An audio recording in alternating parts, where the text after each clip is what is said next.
శ్రీ గురుభ్యో నమః. శ్రీమాత్రే నమః. వాగీషాద్యా సుమనసః సర్వార్థానాముపక్రమే యం నత్వా కృతకృత్యా స్యుః తం నమామి గజాననం.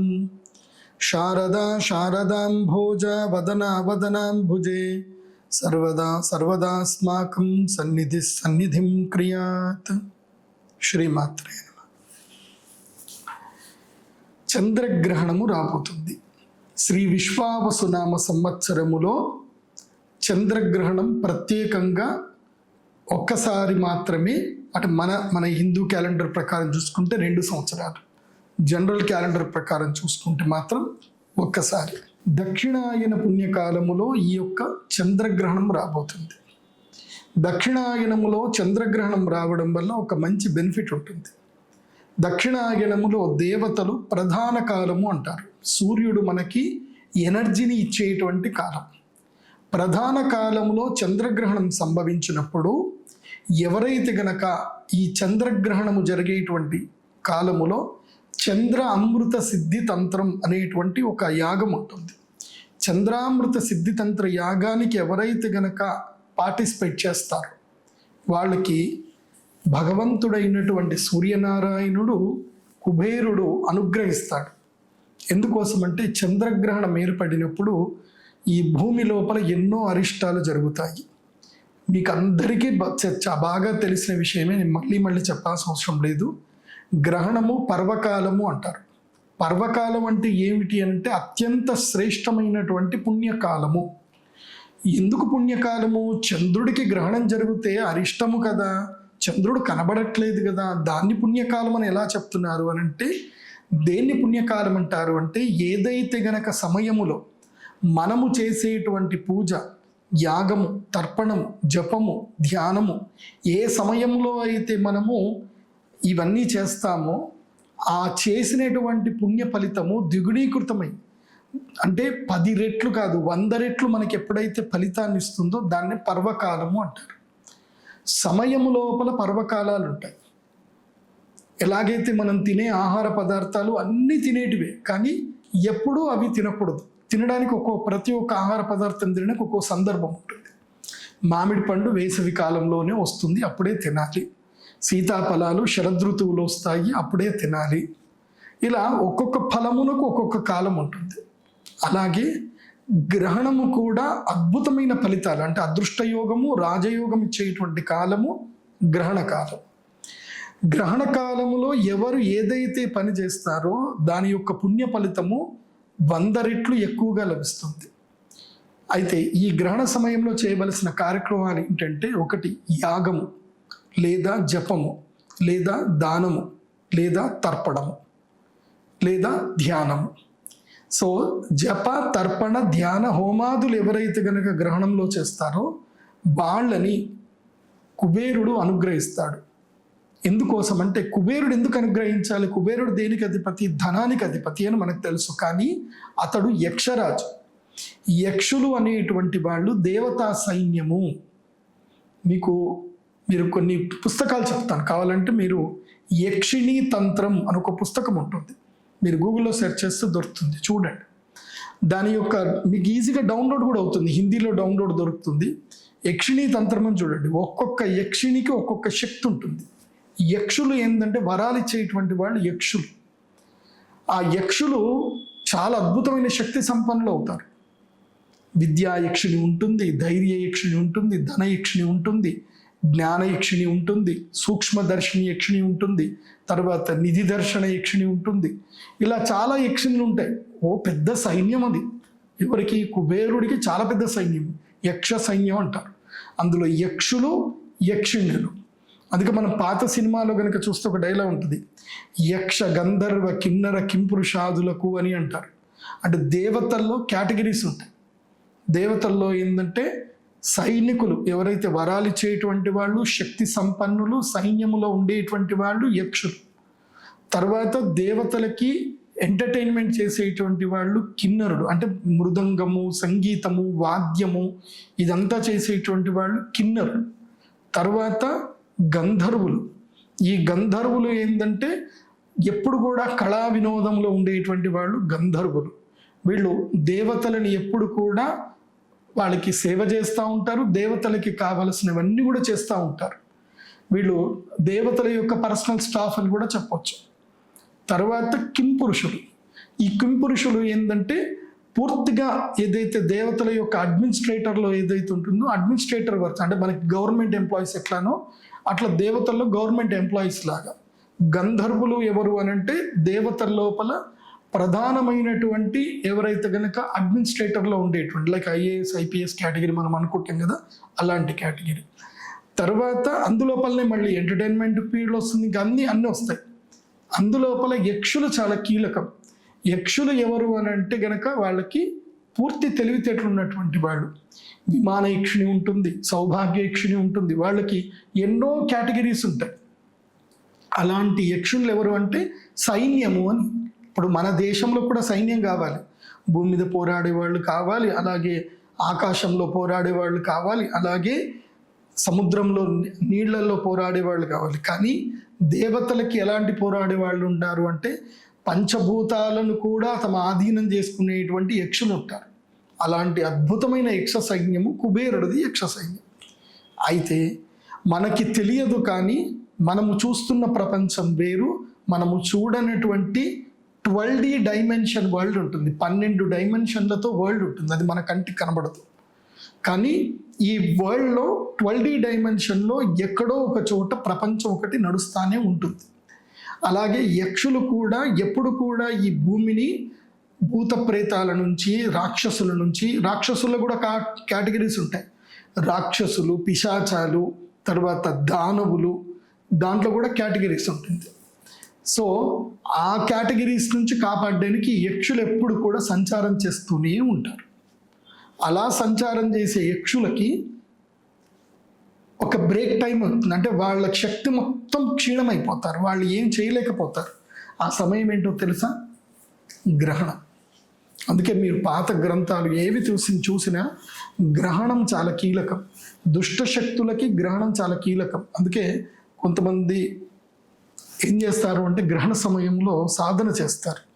అంటే కొన్ని రకాలైనటువంటి శక్తులు కావాలనుకున్నటువంటి, లైక్ శుద్ర శక్తులు ఏవైతే ఉంటాయో వాళ్ళు సాధన చేస్తారు. ఆ శుద్ర శక్తుల సాధన ఉంటుంది, అలాగే సాత్విక శక్తి సాధన కూడా ఉంటుంది. సాత్విక శక్తి సాధన అవ్వాలి అని అంటే ఏమిటంటే మనము ఈ యొక్క నేను చేసేటువంటి తంత్రం, నాకు తెలిసి అవి కూడా ఉంటాయి, క్షుద్ర క్రియలు కూడా చేసేటట్టుంది. కొంతమంది రురుభైరవ తంత్రం అని, రుద్రయామల తంత్రం అని చెప్పి, అవి శుద్ర శక్తులు కాదు, వామాచార శక్తులు కొన్ని ఉంటాయి. వాళ్ళు కొన్ని కేటగిరీలో చేస్తారు, అఘోరీస్ చేస్తారు. కొంతమంది నిధిని వెతుక్కునే ప్రయత్నం కూడా చేస్తారు. గ్రహణం వచ్చింది అని అంటే నిధి కాటుక పట్టేటువంటిది కూడా చేస్తారు కొంతమంది. సో చాలా విద్యలు ఉంటాయి. అవన్నీ మనం ఎంత తెలుసుకున్నా తక్కువ తెలుసుకుంటే మంచిది. ఎందుకోసం అంటే మనకు అంత అవసరం లేదు. ఒకప్పుడు ఫార్వర్డెడ్ లేరు, ఇప్పుడు మనం అంతా ఫార్వర్డెడ్లో ఉన్నాం. ఇవాళ మనకి ఏం కావాలన్నా ఒక ఫోన్ కొడితే మనకు దొరుకుతుంది. సో నిధులు వెతుక్కోవడానికి మనకి ఇప్పుడు ఏమి కాళ్ళకి కాటుక పెట్టుకొని వాటికి వెళ్ళాల్సిన అవసరం లేదు. ఇప్పుడు మిషన్లు దొరుకుతున్నాయి, ఆ మిషన్లతో వెళ్ళిపోయిన మెటల్స్ ఎక్కడ మనకు దొరికిపోతున్నాయి. సో అవన్నీ వేస్ట్ అని చెప్తాను. మనమే ఒక గొప్ప నిధి, మనకు భగవంతుడు ఇచ్చిన తెలివితేటలో ఒక గొప్ప నిధి. కాకపోతే ఆ నిధిని మనం సాధించలేకపోతున్నాం, మన శక్తిని మనం అద్భుతంగా వాడుకోలేకపోతున్నాం.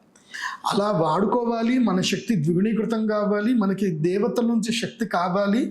ఈ యక్షులు మనకి నార్మల్ టైంలో మనల్ని కాపాడాలంటే ఈ యక్షులకి మనము సబ్స్టిట్యూట్గా మనం అపాయింట్ అవ్వాలి. అపాయింట్ అయ్యి మనం ఏం చేయాలంటే ఈ గ్రహణం సమయంలో యాగం చేయాలి. దేవతలు కానీ యక్షులు కానీ వీళ్ళందరూ కూడా హవిర్భుజులు. ఆ సమయంలో మనం హవిస్సునిస్తే చాలు, వాళ్ళు శక్తివంతులు అవుతారు. సో ఆ టైంలో వాళ్ళకి మనము ఎలాగైతే కనుక వెంటిలేటర్ల మీద ఉన్నటువంటి వ్యక్తికి ఆక్సిజన్ ఇచ్చి ఎట్లాగైతే కాపాడతామో అలా గ్రహణ సమయంలో యక్షులకి మనము యజ్ఞ స్వాహాకారాలు ఇవ్వడం వల్ల యక్షులు బలవంతులు అవుతారు. సో అప్పుడు వాళ్ళు కృతజ్ఞతాపూర్వకంగా ఉంటారు. ఇంతమంది నాకు బలం చేకూర్చారు కాబట్టి, గ్రహణ సమయంలో వీళ్ళు మాకు సమయం చేకూర్చారు కాబట్టి, గ్రహణం అయిపోయిన తర్వాత వాళ్ళు శక్తివంతులు, వాళ్ళు న్యాచురల్ శక్తివంతులే, కానీ గ్రహణ సమయంలో శక్తి ఉండదు. కానీ మనము గ్రహణ సమయంలో మనం శక్తివంతులమై ఉంటాం, మనం న్యాచురల్ సమయంలో మనం శక్తి విహీనులమై ఉంటాం. మనం న్యాచురల్ సమయంలో వాళ్ళ మీద డిపెండ్ అయి ఉంటాం, యక్షుల మీద. వాళ్ళు మనం ఏం చేయకుండా వాళ్ళు మనల్ని కాపాడుతూ ఉంటారు. లేదంటే ఒక సైంటిస్ట్ అతను ఒక పుస్తకం రాశాడు, క్వాంటమ్ ఫిజిక్స్ మీద ఒక పుస్తకం రాశాడు. ఈ భూమిని అంతా కూడా ఒక అద్భుతమైన శక్తులు కాపాడుతున్నాయి. అలా ఆ శక్తులు కనుక కాపాడు ఉండకపోతే దాన్ని వాళ్ళు ఓజోన్ లేయర్ అని అంటున్నారు, కానీ అది కాదు. మనం ఓజోన్ లేయర్ అనుకుంటున్నాం, కానీ ఈ భూమికి సూర్యుడి నుంచి వచ్చేటువంటి కిరణాలని ఫిల్టర్ చేసి మన భూమికి కొన్ని ఏవైతే క్రిమి కీటకాలు, ఈ యొక్క యూనివర్సల్లో ఎన్నో క్రిమి కీటకాలు తిరుగుతున్నాయి. ఆ క్రిమి కీటకాలు ఏవి మన భూమికి వైరస్లు రాకుండా, అది కాకుండా మనకి ఒక లెవెల్ వరకు మాత్రమే మనకి శబ్దం వినిపిస్తుంది, ఒక లెవెల్ వరకు మాత్రమే మనం శబ్దాన్ని తట్టుకోగలుగుతాం. ఈ భూమి మీద కొన్ని శక్తులు ఆ శబ్దాన్ని కంట్రోల్ చేస్తున్నాయి. ఇప్పుడు చీమలు మాట్లాడుకుంటాయి, పక్షులు మాట్లాడుకుంటాయి, ఈగలు మాట్లాడుకుంటాయి, దోమలు మాట్లాడుకుంటాయి. వాటి శబ్దం వాటిదే, వాటి ఫ్రీక్వెన్సీ వాటిదే. మన ఫ్రీక్వెన్సీ మనం వేరు, మన ఫ్రీక్వెన్సీలో మనకి ఎనర్జీ చేస్తున్న శక్తులు వేరు. సో ఇవి వింటే మీకు అర్థమవుతుంది, అంటే ఈ యూనివర్సల్ని, ఈ ప్రపంచాన్ని కొన్ని శక్తులు కాపాడుతూ ఉన్నాయి అనేది మనకు అర్థమైపోతుంది. నేను కొన్ని పుస్తకాలు చదివినప్పుడు నేను ఆశ్చర్యపోయాను. ఈ క్వాంటమ్ ఫిజిక్స్ సంబంధించిన పుస్తకం చదివినప్పుడు ఇటు ఏదైతే కనుక రుద్రములో చెప్పేటువంటి తత్వాలు అన్నీ కూడా ఇందులోపల ఉన్నాయి. రుద్రము నమ్మకం చమకం అనే తత్వంలో ఏవైతే శక్తుల గురించి చెప్పారో, శంచమే మయశ్చమే ను కామశ్చమే కామశ్చమే సౌమనసశ్చమే భద్రంచమే శ్రేయశ్చమే, ఇలా ఏవైతే చెప్తున్నారో ఈ అన్ని శక్తులు శివుడి నుంచి వచ్చిన ఆ శక్తులు, శివశక్తి స్వరూపాలన్నీ కూడా మనల్ని కాపాడుతుంది. అయితే గ్రహణ సమయంలో శక్తి విహీనులు అవుతాయి. అప్పుడు మనం అదృష్టవంతులు, మనకి పర్వకాలం. ఆ గ్రహణమే మనకి భారతదేశంలో ఈ సంవత్సరం కనిపిస్తుంది. నేను శ్రీచక్రపీఠంలో ప్రతిసారి గ్రహణ పూజలు చేస్తున్నాను. అయితే ఎక్కడ గ్రహణం జరిగినా, మనము భూమి మీద ఎక్కడ గ్రహణం కనబడినా శ్రీచక్రపీఠంలో గ్రహణ పూజ జరుగుతుంది. అయితే చాలామంది ఎక్కువగా రియాక్ట్ అవ్వరు. ఎందుకోసం అంటే మన దగ్గర అవ్వట్లేదు కదా, మనకెందుకు అని కొంతమంది క్వశ్చన్ చేస్తారు. కానీ ఇప్పుడు మాత్రం ఆ క్వశ్చన్ చేయడానికి ఛాన్స్ లేదు. ఈసారి శతభిష నక్షత్రంలో చంద్రగ్రహణం ఏర్పడుతుంది. 7వ తారీఖు సెప్టెంబర్ 2025 రోజున రాత్రి 10 గంటల మొదలు మళ్ళీ నెక్స్ట్ డే మధ్యరాత్రి అయిపోయిన తర్వాత 1:30 వరకు 8th సెప్టెంబర్ 2025 1:30 AM వరకు, అంటే ఆద్యంత పుణ్యకాలము 3:30 గంటల సమయకాలము గ్రహణం ఏర్పడుతుంది. చంద్రగ్రహణం ఏర్పడుతుంది. కుంభరాశిలో శతభిష నక్షత్రంలో మేషలగ్నములో ఈ గ్రహణం ఏర్పడుతుంది. ఇది అద్భుతమైనటువంటి గ్రహణము. ఆద్యంత పుణ్యకాలము 3:30 గంటలు. గ్రహణ మధ్యకాలము 11:45 గ్రహణ కాలం. ఈ గ్రహణము చాలా అద్భుతమైనటువంటి శక్తి సంపన్నమైన గ్రహణం. అయితే ఇది శని యొక్క రాశిలో సంభవిస్తుంది. అదేవిధంగా రాహువు యొక్క నక్షత్రములోని ఈ గ్రహణం సంభవిస్తుంది.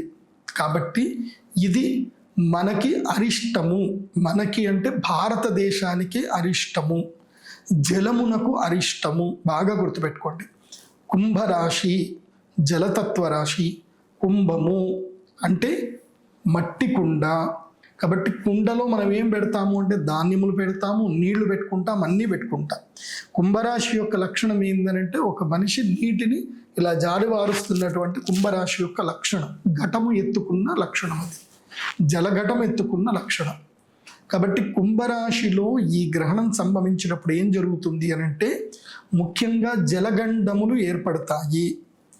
తీవ్రవాదుల నుంచి, ఎవరైతే దుర్మార్గులు ఉన్నారో వాళ్ళ నుంచి దేశానికి కంటక సమయం ఏర్పడుతుంది. రోగాలు బాగా పెరుగుతాయి. శతభిష నక్షత్రం దేనికి అంటే శతభిషక్ అంటే 100 ఔషధములు అని అర్థం. బిషక్ అంటే వైద్యుడు అని అర్థం.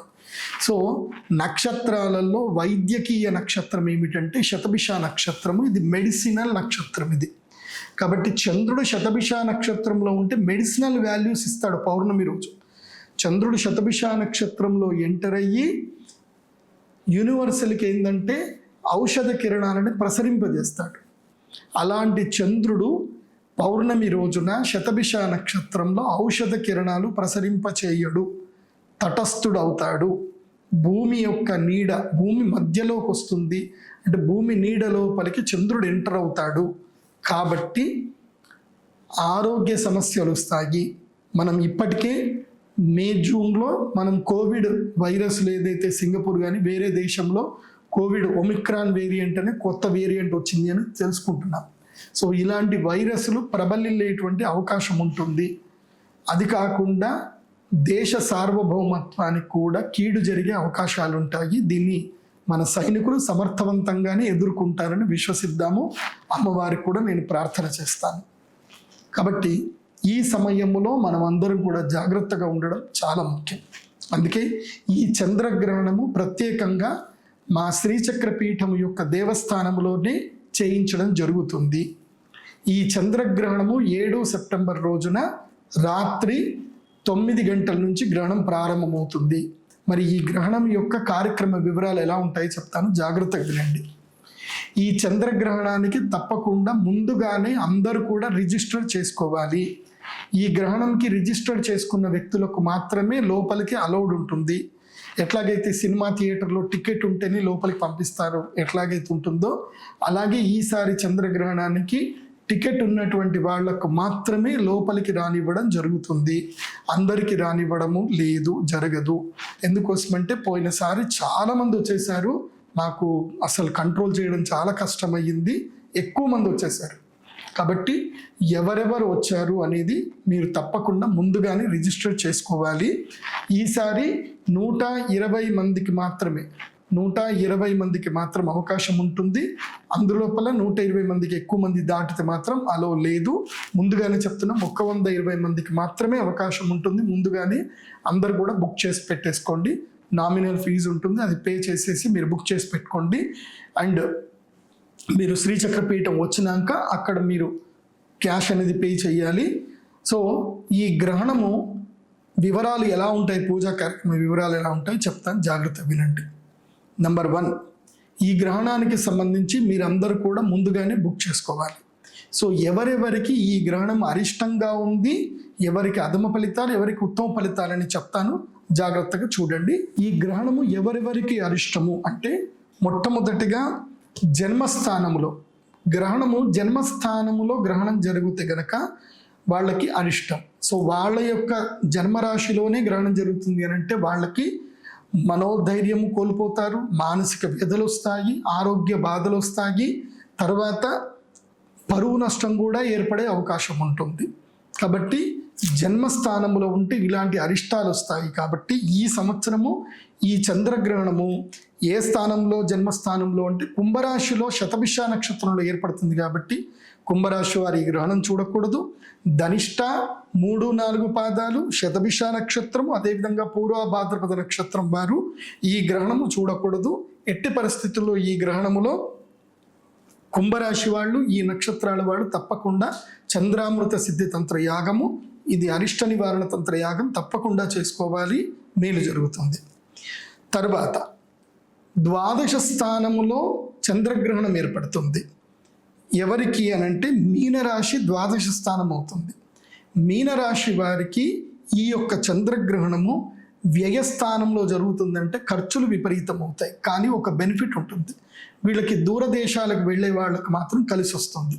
అయితే విపరీతమైన ఖర్చులు పెరుగుతాయి, నష్టం వాటిల్లే అవకాశం ఉంటుంది. కాబట్టి మీనరాశి వారికి ఈ గ్రహణం మంచిది కాదు.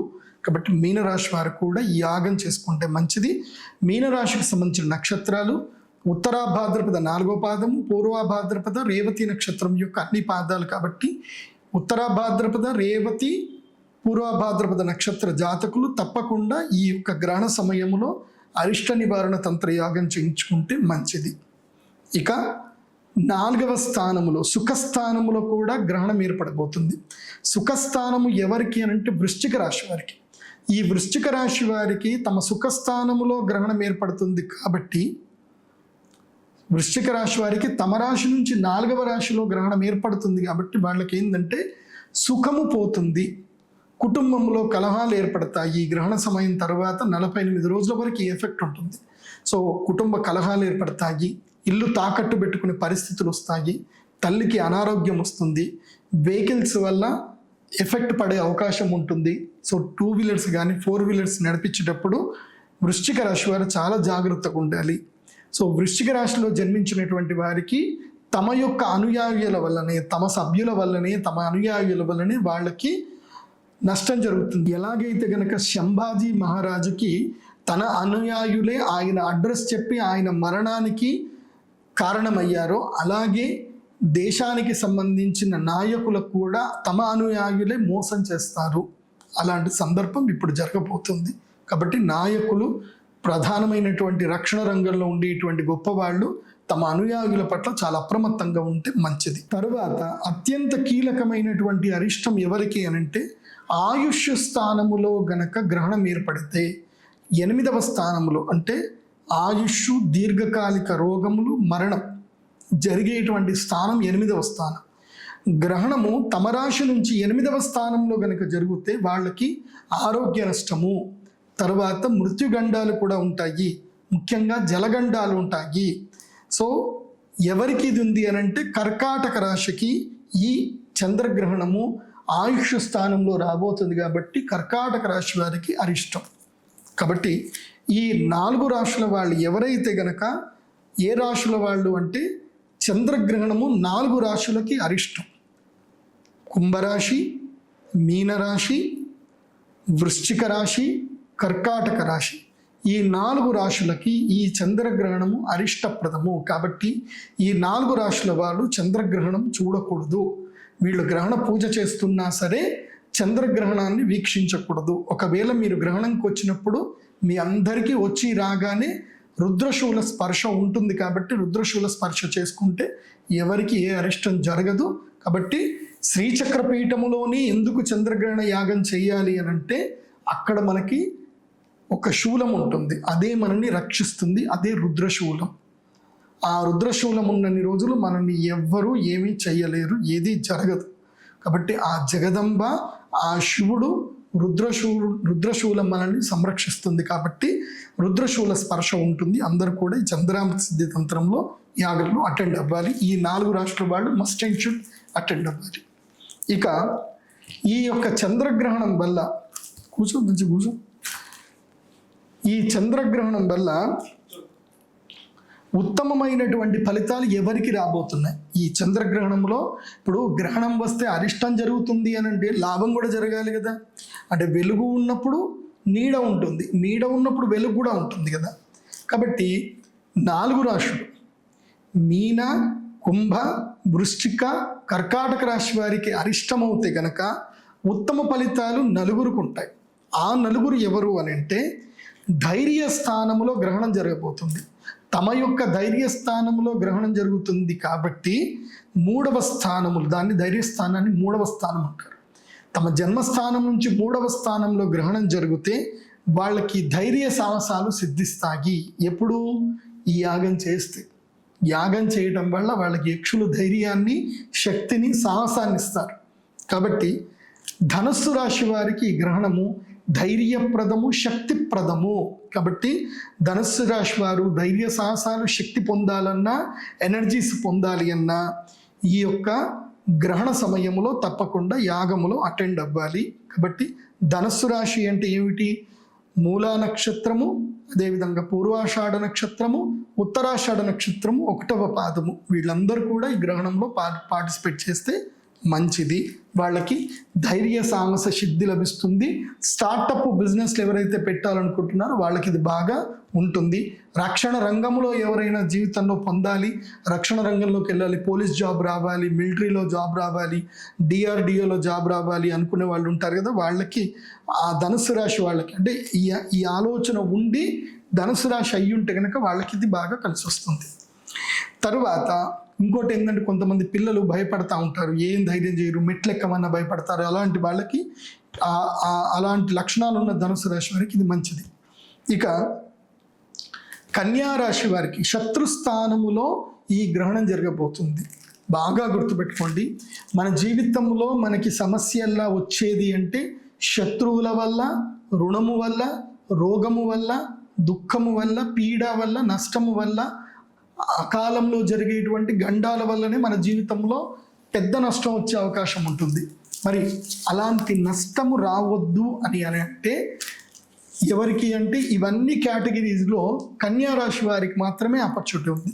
అంటే అప్పులు తీరాలన్నా, శత్రు బాధలు పోవాలి అన్నా, రుణాలు తీరాలన్నా, రోగ బాధలు పోవాలి అన్నా కన్యా రాశి వారికి 6వ స్థానంలో గ్రహణం జరుగుతుంది. కాబట్టి కన్యా రాశి వారు ఈ గ్రహణంలో చంద్రామృత సిద్ధితంత్ర యాగం చేసుకొని చంద్రామృత శివలింగాన్ని ప్రసాదంగా తీసుకోండి, మిస్ చేసుకోవద్దు. కన్యా రాశి వారికి ఈ కేటగిరీలో వస్తారు.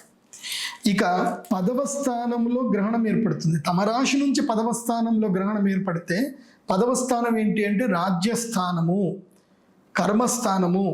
చాలామంది నా కర్మ ఇంతేనా, నా జీవితం మారదా అని అనుకుంటారు కదా.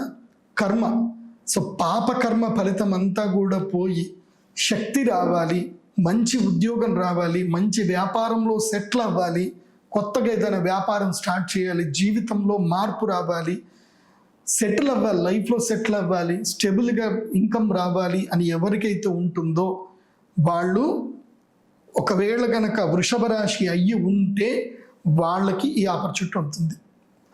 వృషభ రాశిలో పుట్టి మీరు లైఫ్లో సెటిల్ అవ్వాలి, మీకు ఆపర్చునిటీ రావాలి, ఉద్యోగం రావాలి, మీ కర్మ ఫలితాలు మీకు ఏవైతే నష్టం చేస్తున్న కర్మ ఫలితాలు పోవాలి అనుకుంటే మాత్రం వృషభ రాశి వారికి మాత్రం ఇది ఆపర్చునిటీ. వీళ్ళు ఈ కేటగిరీలో వస్తారు వృషభ రాశి వారు. కాబట్టి వృషభ రాశి వారి యాగం చేసుకోవడం వల్ల వాళ్ళకి ఈ లాభాలు ఉంటాయి. రాజ్యలాభము, ఉద్యోగ లాభము, వ్యాపారం చేసుకోవడానికి అనుకూలతమైన సిద్ధి కలిగేటువంటి మీకు అనుకూలమైన కాలము మీకు ఈ గ్రహణం వల్ల సిద్ధిస్తుంది, రాజయోగ సిద్ధి కలుగుతుంది వృషభ రాశి వారికి. ఇక లాభస్థానములో గ్రహణం జరుగుతుంది అంటే తమ రాశి నుంచి లాభస్థానంలో గ్రహణం జరుగుతుంది ఎవరికి అనంటే మేషరాశి వారికి జరుగుతుంది. మేషరాశి వారైతే ఇక్కడ నక్క కాలు తొక్కినట్టే. ఎందుకోసమంటే మేషరాశి వారైతే ఇక నక్క తోక తొక్కినట్టే. ఇది బాగా గుర్తుపెట్టుకోండి. ఎందుకోసం నక్క తోక తొక్కడం ఏంటి అని అంటే అదే అదృష్టం. ఎందుకోసమంటే ఆల్రెడీ మీకు ఏలినాటి శని ఉంది, ఇటు గురువు అనుగ్రహం లేదు, ఇటు శని అనుగ్రహం లేదు. కానీ మీకు లాభస్థానంలో రాహువు లాభాలు కలిగిస్తాడు. అయితే ఈ రాహు వల్ల నెగిటివ్ వల్ల పాజిటివ్ కలుగుతుంది మేషరాశి వారికి. లాభస్థానంలో గ్రహణం జరుగుతుంది అంటే ఇది ఏంటంటే కనుక మనం వీడియో గేమ్లు ఆడేటప్పుడు మధ్యలో మనకు ఒక షీల్డ్ వస్తుంది కదా, ఎట్లా ఏం చేసినా సరే మనకి ఏమీ జరగదు అన్నట్టు ఒక ప్రొటెక్షన్ షీల్డ్ వస్తుంది కదా. అలా ఈ మేషరాశి వారికి 48 రోజులు ప్రొటెక్షన్ షీల్డ్ ఉంటుంది. వీళ్ళకి అద్భుతమైన లాభాలు కలుగుతాయి, అదృష్టం కూడా సిద్ధిస్తుంది. కాబట్టి మేషరాశి వారు సెప్టెంబర్ 7వ తారీఖు నుంచి నవంబర్ 30వ తారీఖు వరకు మీకు అదృష్ట సమయం. ఈ అదృష్ట సమయాన్ని మీరు ఎవరు కూడా మిస్ చేసుకోవద్దు మేషరాశి వాళ్ళు.